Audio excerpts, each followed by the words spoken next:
Assalamualaikum warahmatullahi wabarakatuh. Alhamdulillah wassalatu wassalamu ala Rasulillah wa ala alihi wa sahbihi wa man walah, amma ba'd.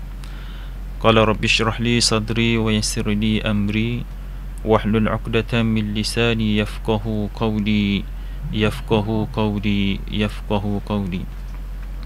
Alhamdulillah, sidang pendengar yang dikasihi semua, pada hari ini kita bersama dalam solat tazkirah anjuran MPKB Bandaraya Islam untuk sama-sama kita memahami satu topik, satu tajuk yang diberikan, iaitu hikmah Ramadan di sebalik wabak COVID-19 ini.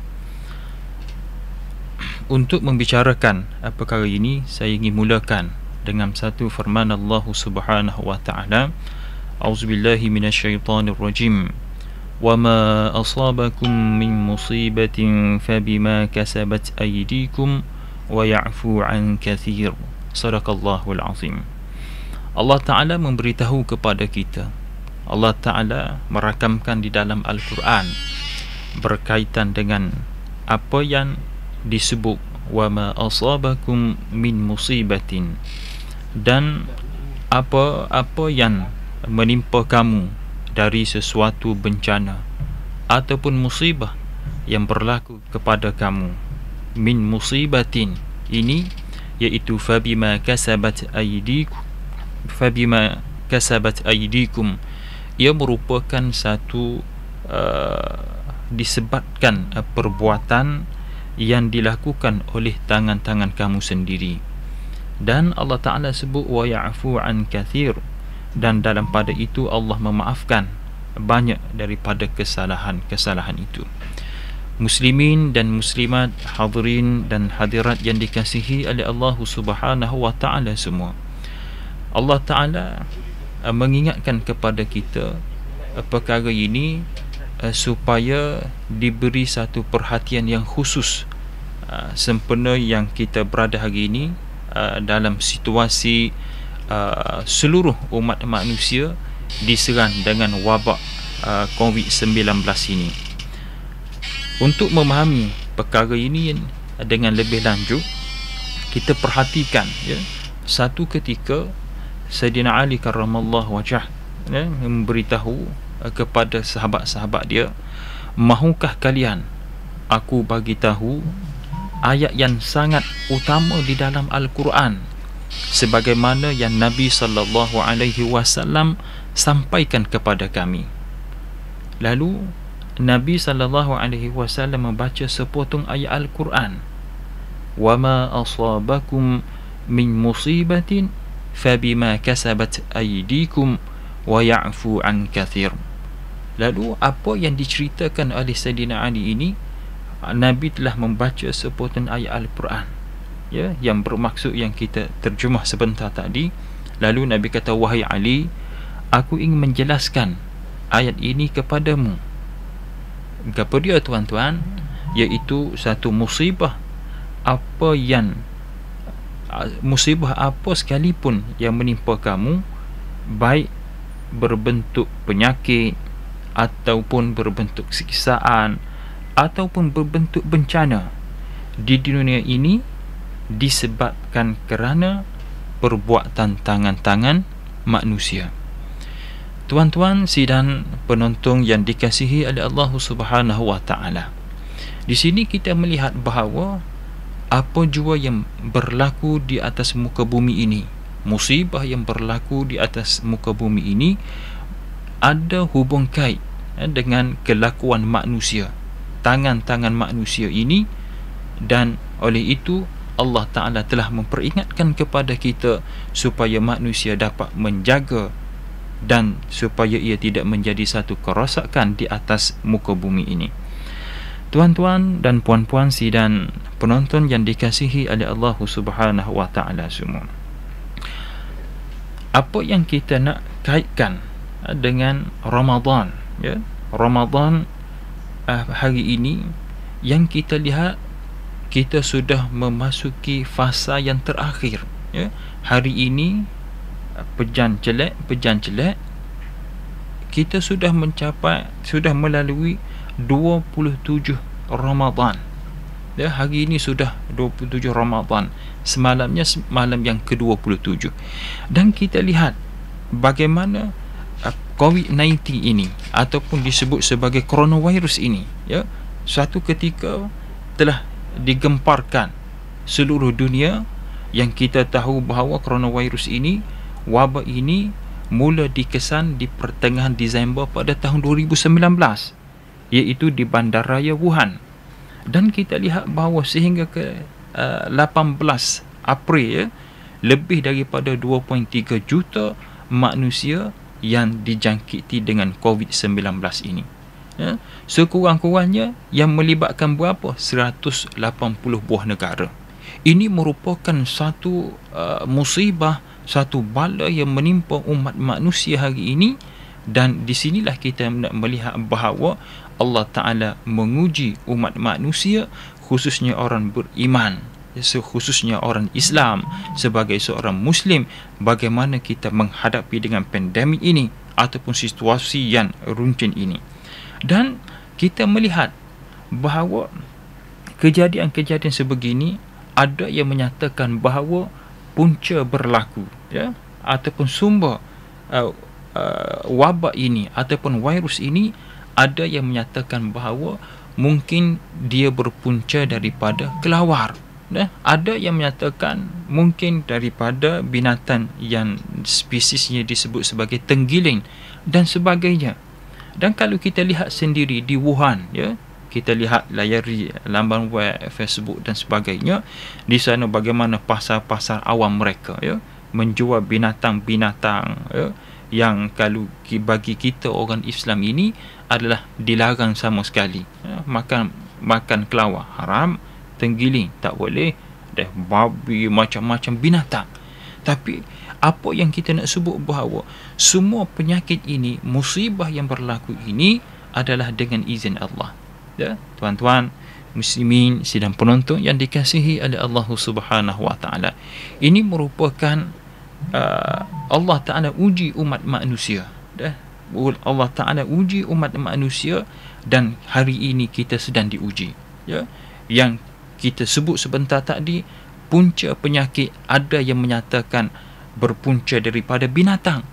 Dan yang menariknya tuan-tuan, ada juga teori yang menyatakan bahawa punca penyakit coronavirus ini ataupun COVID-19 ini merupakan virus yang dicipta khusus di magma, di Wuhan, China ini oleh mereka yang tidak bertanggungjawab, dan perkara ini disebarkan di seluruh dunia, ya. Ada teori yang menyatakan demikian.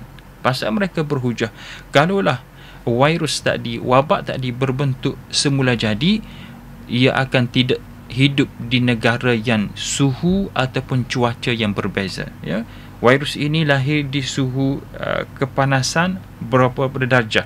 Dia tak akan boleh hidup di negara yang sejuk, sebagai contoh. Jadi ada juga teori yang menyatakan bahawa penyakit ini, wabak ini ataupun virus ini adalah ciptaan manusia untuk memerangi atau persaingan peperangan moden dunia hari ini. Wallahu a'lam, ya, kita tak mahu menyebut bahawa ini adalah satu teori yang betul dan sebagainya, tapi ada yang menyatakan demikian. Walaupun demikian tuan-tuan, apa yang kita nak lihat bahawa, ya, kaitan Ramadan yang kita lalui hari ini dengan suasana dunia, khususnya kita di Malaysia ini terjebak sama dengan situasi pandemik ini. Bagaimanakah kerajaan kita, ya, kerajaan kita menangani ataupun langkah-langkah yang telah diambil oleh kerajaan.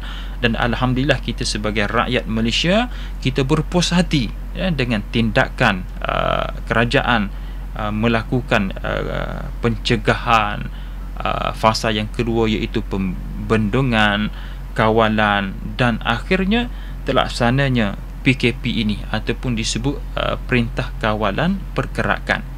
Dan tuan-tuan, ya, kita lihat hari ini dalam suasana umat Islam, ya, berpuasa, beribadah di bulan Ramadan Al-Mubarak ini, dan kita sudah memasuki fasa terakhir di bulan Ramadan.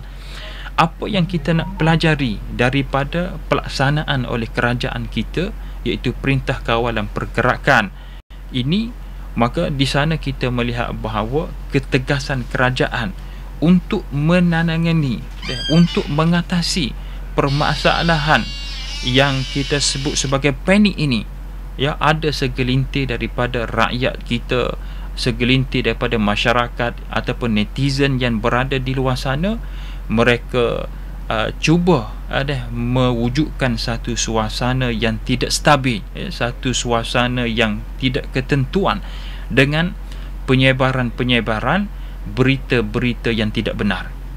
Mereka suka viral maklumat-maklumat yang tidak sahih ataupun fakta-fakta yang belum ditentukan keabsahannya, lalu disebarkan, di-viral dengan secara meluas, dan ada yang gatal tangan tekan like dan share tanpa kita menyelidiki secara betul atau tidak fakta tersebut. Dan akhirnya kita lihat pada suatu ketika sebelum daripada ini berlaku suasana yang masyarakat agak panik, ya, dengan maklumat berita yang tidak betul ini. Akhirnya kita lihat kecanaan kerajaan Malaysia ini, akhirnya mereka yang menyebarkan berita tidak benar ini boleh didakwa ataupun boleh disiasat di bawah Seksyen 505(B) Kanun Keseksaan, dan juga di bawah Seksyen 233 Akta Komunikasi dan Multimedia. Ini kita puji tindakan kerajaan kita untuk tidak menjerumuskan rakyat dalam kancah yang lebih teruk, ya, dengan maklumat yang tidak sahih, maklumat yang tidak betul ataupun berita palsu ini daripada terus tersebar di kalangan khalayak masyarakat kita. Dan kita lihat di segi statistik, ya, sehingga 24 April, ya, rekod yang kita dapat, alhamdulillah kita lihat bahawa ketangkasan kerajaan kita menyekat berita tidak benar ini, iaitu sebanyak 24 kes berita palsu COVID-19 ini telah didakwa di mahkamah. Ini, tuan-tuan, hasrat kerajaan untuk tidak mewujudkan satu suasana panik, lalu kerajaan mengambil tindakan segera dan tegas. Sebanyak 24 kes telah dibicarakan di mahkamah, dan kertas siasatan telah dibuka sebanyak 238. Maknanya apa, tuan-tuan? Ini adalah hasrat kerajaan ingin melihat bahawa rakyat ataupun netizen ini tidak sewenang-wenangnya menyebarkan berita-berita yang belum tentu kesahihannya. Kembali kita untuk Ramadan Al-Mubarak ini, tuan-tuan, Allah Ta'ala jadikan Ramadan ini sebagaimana Allah Ta'ala sebut, ya ayyuhalladzina amanu kutiba alaikumusiyam kama kutiba alal ladzina min qablikum la'allakum tattaqun. Apa kita punya falsafah puasa, matlamat akhirnya puasa ini Allah Ta'ala sebut la'allakum tattaqun, mudah-mudahan kamu semua bertakwa kepada Allah. Kerajaan melaksanakan beberapa akta tadi ingin melihat bahawa suasana negara, masyarakat yang berada di luar sana, mereka tidak terpengaruh dengan maklumat-maklumat, berita-berita yang tidak benar hasil daripada tangan yang tidak bertanggungjawab ini. Jadi macam mana puasa? Allah Ta'ala ingin melihat bahawa manusia yang menjalani ibadat puasa ini akhirnya mereka mencapai tahap la'allakum tattaqun, bertakwa. Macam mana nak dapat takwa kepada Allah? Yang ni lah, tuan-tuan, untuk sebar berita-berita tidak benar, cerita-cerita palsu ini, jangan sekali, tuan-tuan. Kerana apa dia? Ia bukan daripada, lebih-lebih lagi kita orang Islam ini, dia bukan sebahagian daripada amalan ataupun perbuatan yang boleh mencapai kita kepada ketakwaan kepada Allah. Jadi untuk memahami perkara ini, Amoti ingat dalam satu hadis Nabi SAW, hadis yang diriwayatkan daripada Abu Hurairah radhiyallahu anhu, katanya telah bersabda Nabi sallallahu alaihi wasallam, man lam yada' qawla zur wal amala bihi falaysa lillahi hajatun fi an yada'a ta'amahu wa syarabahu. Apa Abu Hurairah bagi tahu, ya? Apa yang hadis yang diriwayatkan daripada Abu Hurairah ini menceritakan kepada kita perihal yang berkaitan apa yang telah disabdakan oleh Nabi sallallahu alaihi wasallam, iaitu man lam yada' qawla zur, barang siapa yang tidak mahu meninggalkan perkataan dusta ataupun perbuatannya, falaysa lillah wal amala bihi falaysa lillahi hajatun, maka Allah Ta'ala tidak akan mempedulikan amalan dan perbuatan dia. Jadi tuan-tuan, dalam ibadat puasa ini, kata-kata yang keji, kata-kata yang dusta, qaulu zur tadi adalah benda yang dicegah dalam agama kita. Maknanya bagi umat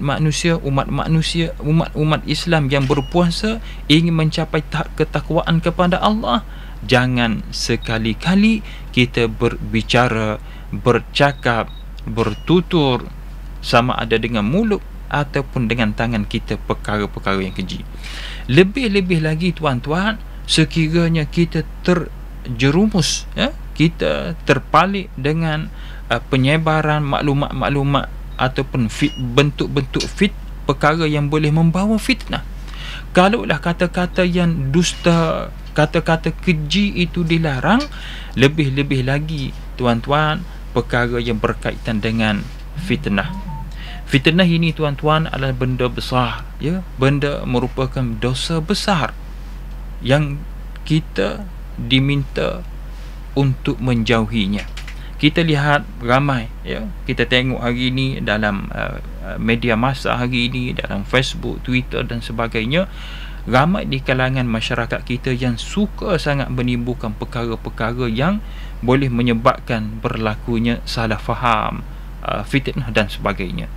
Ya, saya mengambil kesempatan ini sempena dengan bulan Ramadan Al-Mubarak ini, kalaulah kerajaan mengenakan satu tindakan tegas kepada rakyat ataupun masyarakat ataupun netizen yang menyebar ataupun mewairalkan tentang perihal-perihal berita palsu dan sebagainya, lebih-lebih lagi Allah amat-amat melarang hamba dia melakukan perbuatan tersebut.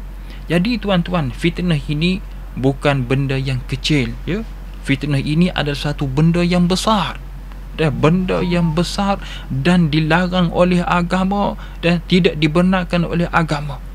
Dan kita lihat satu kisah, satu cerita yang ingin saya kongsikan dengan sidang pendengar pada hari ini, ya. Satu kisah seorang yang suka menimbulkan fitnah, suka melontarkan tuduhan dan sebagainya kepada seorang ulama pada ketika dahulu. Sampai satu masa, suatu ketika dia rasa satu keinsafan yang dia nak perbaiki ataupun nak islah diri dia balik. Maka timbullah perasaan sedikit kekuatan pada dirinya, ingin bertaubat kepada Allah. Lalu dia buat keputusan untuk berjumpa dengan seorang ulama yang dia sentiasa timbulkan fitnah. Lalu dia datang daripada rumah dia, keluar daripada rumah dia, pergi jumpa ulama tersebut, berjumpa syekh tersebut ataupun habib tersebut. Lalu dia menceritakan tentang perihal diri dia, ingin mendapatkan kemaafan ataupun pengampunan daripada orang yang dia fitnah. Apa respon seorang habib tadi terhadap lelaki yang ingin mohon maaf? Dia kata, aku boleh maafkan fitnah kamu kepada aku, tapi dengan syarat, ya, dengan syarat. Apa yang dia bagi tahu? Dia bagi tahu, kamu pulang nanti, iaitu kamu datang kepadaku besok hari di masjid ini, kamu bawa bersama dengan rotan yang disaluti bulu ayam tu, tuan-tuan. Kalau kita kenal, rotan, kalau kita sekolah rendah dulu adalah, ya, rotan ada bulu ayam. Jadi mula kamu turun daripada rumah sehinggalah kamu datang ke masjid aku ini, aku minta supaya dalam perjalanan ini kamu tanggalkan, ya, kamu cabut balik bulu-bulu ayam yang ada pada rotan tadi. Lalu lelaki tadi rasa pelik, dia rasa hairan. Kenapa pula dah sampaikan nak mari minta maaf, aku kena balik dulu, dan mari ni bawa satu rotan yang disaluti bulu ayam ni dah kena cabut.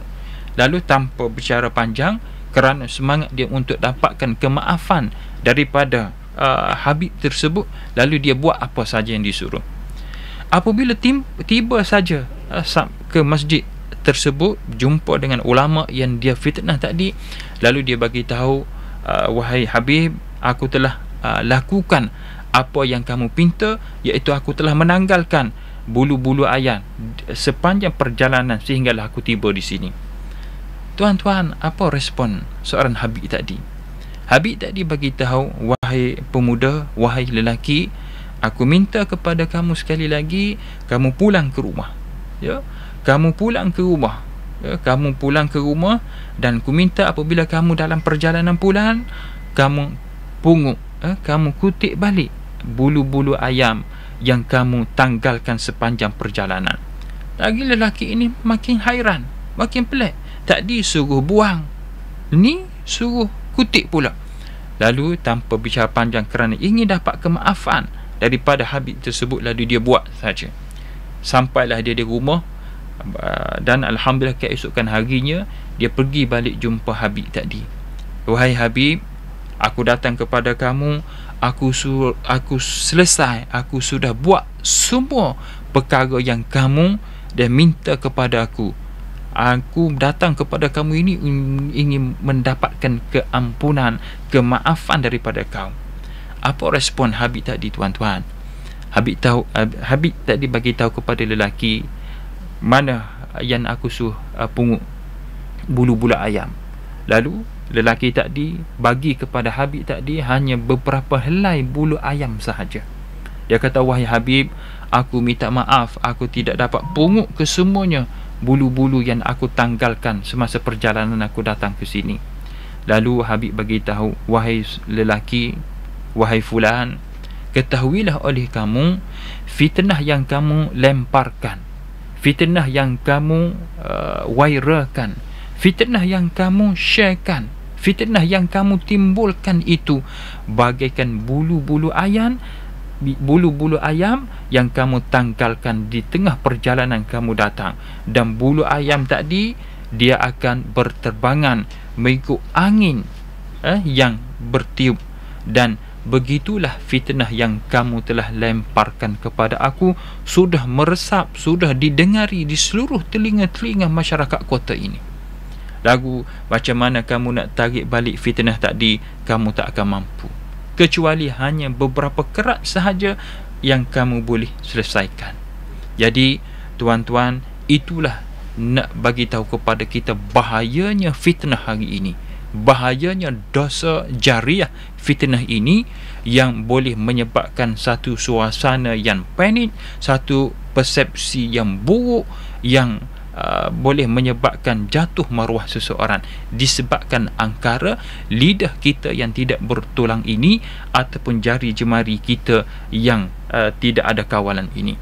Jadi tuan-tuan, kita ambil semangat Ramadan Al-Mubarak, ya? Kita ambil semangat Ramadan Al-Mubarak ini supaya tidak kita terjerumus daripada kita yang disebut oleh Nabi sallallahu alaihi wasallam sebagaimana dalam satu hadis, rubba saim laisa lahu min siyamihi illa al-ju'. Ramai orang yang berpuasa, alangkah ramaikan orang yang berpuasa, tetapi dia tidak ada apa-apa dah hasil pahala daripada puasanya illa al-ju', kecuali lapar. Dan ramai orang warabbu qaim, ramai orang yang bangun malam, mendirikan malam, tapi tidak ada apa-apa daripada bangun malam kecuali letih sahaja. Jadi sidang pendengar yang dikasihi oleh Allah Subhanahu wa taala, kesempatan yang ada hari ini dan semangat Ramadan Al-Mubarak yang kita lalui hari ini dalam suasana umat manusia menghadapi satu wabak, satu penyakit yang disebut sebagai coronavirus ataupun COVID-19 ini, janganlah sekali-kali kita membiarkan lidah kita membiarkan jari jemari kita untuk terus subur menyebar fitnah ataupun berita yang tidak benar ini. Kenapa tuan-tuan? Pasal ia boleh membawa padah kepada kita. Dan hari ini kita lihat banyak isu-isu yang timbul yang khususnya berkaitan persepsi masyarakat ataupun netizen yang berada di luar sana. Baru-baru ni timbul isu kerajaan tak cakna, tak kebajikan kepada rakyat, kerajaan lepas macam-macam kita dengar komen-komen netizen ini tuduh kerajaan itu dan ini. Tuan-tuan, kita kena ingat sebaran percakapan kita, posting kita, ada ayat-ayat kita yang kita komen dalam FB ataupun dalam Twitter, Instagram dan sebagainya, kita yang bertanggungjawab. Kita bimbang apabila mati nanti akhirat tanya apa yang kita buat. Masa tu tak ada apa dah tuan-tuan. Jadi kita ambil ruh Ramadan, semangat Ramadan yang ada hari ini, supaya kita jadi rakyat, masyarakat, netizen yang berdisiplin. Sebelum kita melontarkan sesuatu tuduhan, sebelum kita melontarkan satu-satu pandangan, kita tabayun, kita selidiki dulu adakah perkara ini betul ataupun tidak. Jadi kita kata kerajaan abai kebajikan rakyat, orang miskin hidup terus miskin, orang rumah tak ada, kerajaan tak sedia rumah dan sebagainya. Last kita tengok apa yang amat berhormat Datuk Menteri Besar sebut, bahawa sehingga ke hari ini kerajaan Kelantan sudah menyediakan 865 unit berrumah duafa kepada orang-orang miskin. Jadi tuan-tuan, kita bukan main lagi condemn kerajaan, hina kerajaan, kata itu dan ini. Dan alhamdulillah bukan setakat kerajaan buat rumah tuan-tuan, kerajaan baiki rumah rakyat yang miskin ini, sebanyak 5,113 unit rumah yang dibaiki ataupun disebut sebagai baiki ataupun membekalkan bahan-bahan mentah serta upah untuk rakyat yang layak. Jadi tuan-tuan, kita habis ayat dah kita kutuk kerajaan. Akhirnya fakta yang datang kepada kita, sebenarnya kerajaan kita adalah melaksanakan agenda kebajikan rakyat.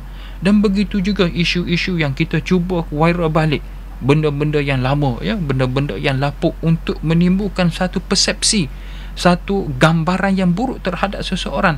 Itu juga tuan-tuan adalah dilarang oleh agama kita. Apa faedah kita keluarkan perkara-perkara di sini di saat umat Islam mengejar Lailatul Qadar, di saat umat Islam kita mengejar bagaimana Allah Ta'ala sebut la'allakum tattaqun, untuk mencapai ketakwaan kepada Allah. Adakah dengan perbuatan kita menimbulkan persepsi, dengan kita menimbulkan gambaran buruk, mewujudkan satu fitnah baru ini, adalahkah ia merupakan amalan-amalan yang boleh membawa kita kepada ketakwaan kita kepada Allah? Ini yang kita kena tanya diri kita. Kita tanya diri kita, adakah dengan komen sedemikian, adakah dengan posting sedemikian membawa aku lebih dekat dengan Allah, ataupun sebaliknya? Ini hamba nak pesan kepada netizen yang berada di luar sana, khususnya anak-anak muda yang berada di luar sana. Ambil kesempatan ruh Ramadan, ruh Ramadan ini, dalam suasana kita berlawan dengan wabak virus ini ataupun dengan wabak COVID-19 ini, kita menjadi insan, manusia yang lebih kuat dan semakin kuat berlawan dengan COVID-19 ini. Untuk apa dia? Untuk kita mencapai satu matlamat, makna negara kita bebas ataupun sifar daripada jangkitan COVID-19. Tapi kalau tak dengar kata tuan-tuan, tak dengar kata ataupun kecuaian kita dalam menjaga SOP dan sebagainya, kemungkinan wabak ini, penyakit ini mari semula. Dan kita difahamkan hari ini di negeri Kelantan tuan-tuan ada pula kes, kita tak salah mana-mana pihak lah tuan-tuan. Cuma nak ayatnya kepada kita semua bahawa benda ni masih lagi dalam keadaan kita berjaga-jaga, kita pakat jaga-jaga, supaya apa dia? Supaya negara kita dan negeri kita bebas daripada wabak dan penyakit ini. Dan kembali kepada yang kita bincang sebentar tadi berkaitan dengan Ramadan. Adakah dengan pecutan akhir hari ini sudah mencapai 27 Ramadan, semalam ke-27, tuan-tuan.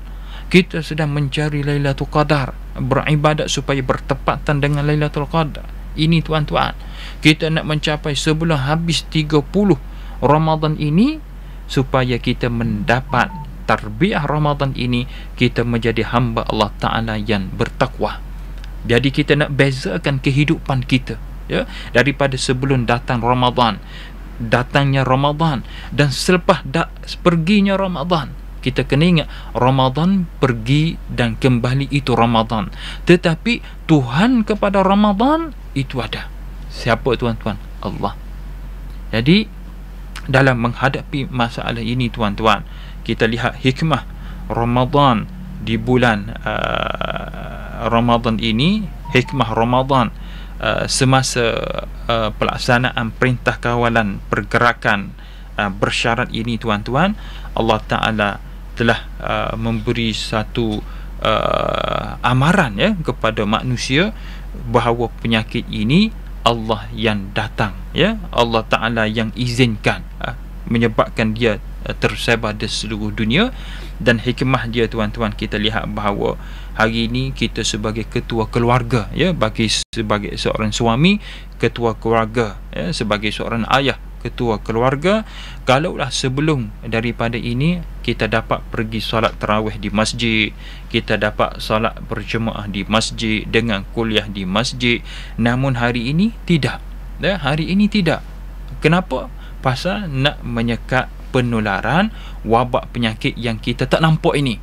Jadi hikmah dia kita lihat tuan-tuan, hari ini ayah-ayah, ya, ataupun anak-anak kita yang sudah usia dewasa, kita sudah mula. Kalau sebelum ini kita sembahyang dah ada imam, hari ini tidak kita kena jadi imam. Jadi tuan-tuan, tak kira lah baca inna a'tayna dengan kuhu Allah, yang penting kita dah latih diri kita sebagai ketua keluarga. Kalau kita tak mampu, kita boleh latih anak-anak kita. Jadi kita lihat hari ini satu suasana kehidupan the new normal, norma yang baru, sebagaimana kita lihat bahawa Datuk Dr. Nur Hisham Abdullah sebut apa dia tuan-tuan, kita harus sesuaikan keadaan dengan norma ataupun kebiasaan baru, new normal selepas daripada ini.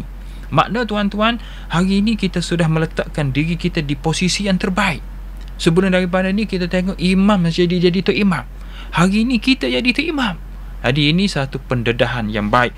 Dan bagaimana kita nak menguruskan rumah tangga kita, menjadikan rumah kita ini, peranan dia, perjalanan dia, aktiviti dia sama dengan masjid. Inilah saat ketika kita mengambil peluang untuk bersama dengan ahli keluarga kita, ya.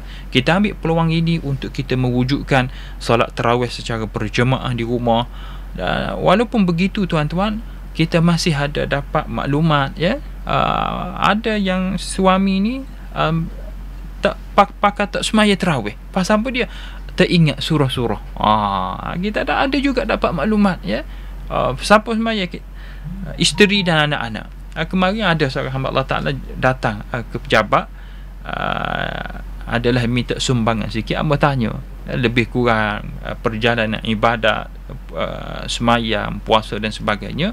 Amba tanya, Kak, semaya tarawih lagu mana? Alhamdulillah Ustaz, cukup. Maya dengan keluarga ramai-ramai ke? Siapa itu email? Suami ke? Amba tanya. Senyap dia. Amba tanya sekali lagi, suami ada tak? Dia kata ada. Pasal apa dia tu email? Dok Ustaz, kita semaya dengan anak-anak. Suami? Suami tak maya. Allahu Akbar tuan-tuan. Ada segelintir lagi masyarakat kita sebegitu, ya. Jadi amba harapkan dengan hikmah Ramadan, kita berada di suasana COVID-19 ini, supaya kita ambil kesempatan peluang yang ada ini untuk kita menjadi ketua keluarga yang baik, untuk kita menjadi ahli keluarga yang baik, dan kita dapat ambil peranan, ya, bagaimana kita nak mewujudkan suasana majlis tadarrus, ya. Tadarrus di bulan Ramadan tuan-tuan, sunnah Nabi SAW. Begitulah peristiwa Nabi bertadarrus dengan Jibril alaihi salam. Jadi kita wujudkan suasana tadarrus, solat tarawih berjemaah, semayang berjemaah di rumah ini untuk kita menghidupkan rumah kita. Jadikan rumah kita ini, tuan-tuan, jangan jadikan rumah kita seperti kubur. Jadikan rumah kita bercahaya dengan amalan-amalan dan kebaikan dan sunnah-sunnah Nabi sallallahu alaihi wasallam.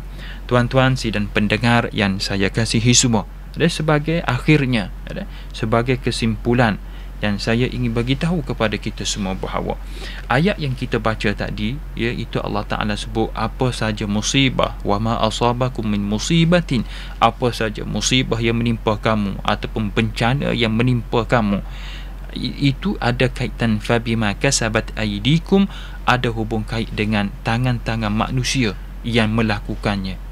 Jadi di sini bagaimana kita nak memohon kemaafan kepada Allah, bagaimana kita nak mendapatkan pengampunan daripada Allah, maghfirah daripada Allah. Sedangkan Allah Ta'ala sebut wa ya'fu an kathir, wa ya'fu an kathir, Allah Ta'ala akan mengampun dosa-dosa kamu. Di sini datangkan satu hadis kursi yang Allah Ta'ala berfirman kepada malaikatnya, Allah Ta'ala sebut yaqulullahu ta'ala li malaikatihi, Allah Ta'ala berkata, wahai sekalian malaikat-malaikatku, intalaku ila abdi, kamu pergilah kepada hamba-hambaku. Ini Allah Ta'ala sebut, intalaku ila abdi fasubbu alaihi albala'a sabba, lalu kamu timpakan kepada hamba-hambaku tadi dengan pelbagai musibah dan bala. Bagi tuan-tuan, ingat wabak ini datangnya dengan izin Allah.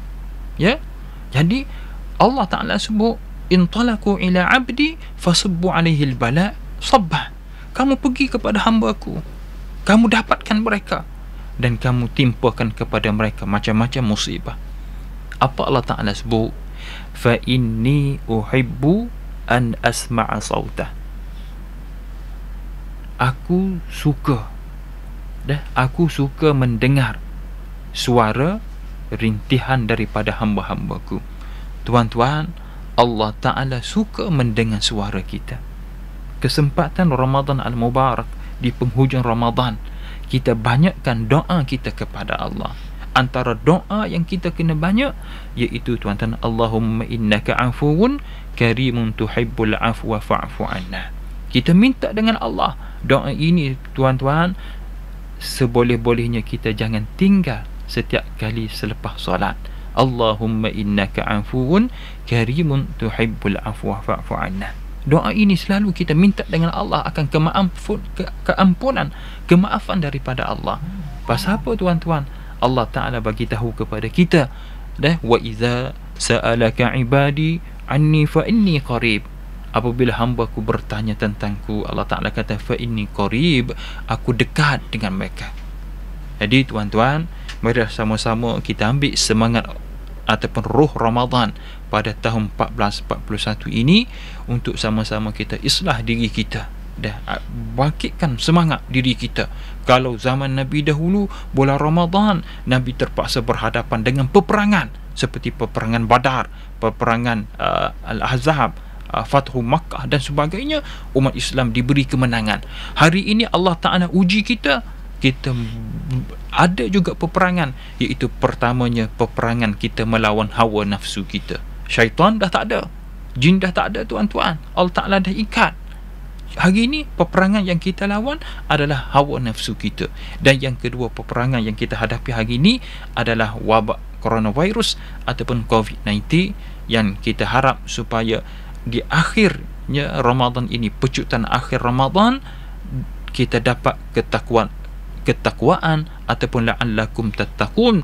Dan di segi kerajaannya dalam menghadapi pandemik ini, menghadapi perintah kawalan pergerakan yang telah dilaksanakan oleh kerajaan ini, akhirnya akan penamat dengan sifar ada wabak ataupun penyakit ini, yang perlu kita memberi kerjasama yang terbaik. Kita support kerajaan kita, kita backup kerajaan kita, kita bagi kerjasama yang terbaik kepada kerajaan kita untuk kita sama-sama memerangi penyakit ini. Mudah-mudahan kita diberi ganjaran pahala oleh Allah Subhanahu wa Ta'ala. Jadi tuan-tuan dan pendengar yang dikasihi semua, saya rasa itulah 2-3 perkara yang sempat saya kongsikan dengan tuan-tuan dan sidang pendengar yang dikasihi oleh Allah Subhanahu Wa Taala. Ingat, ada beberapa perkara semoga kehidupan kita diberi keberkatan oleh Allah Subhanahu Wa Taala. Wallahu taala alam. Wassalamualaikum warahmatullahi wabarakatuh.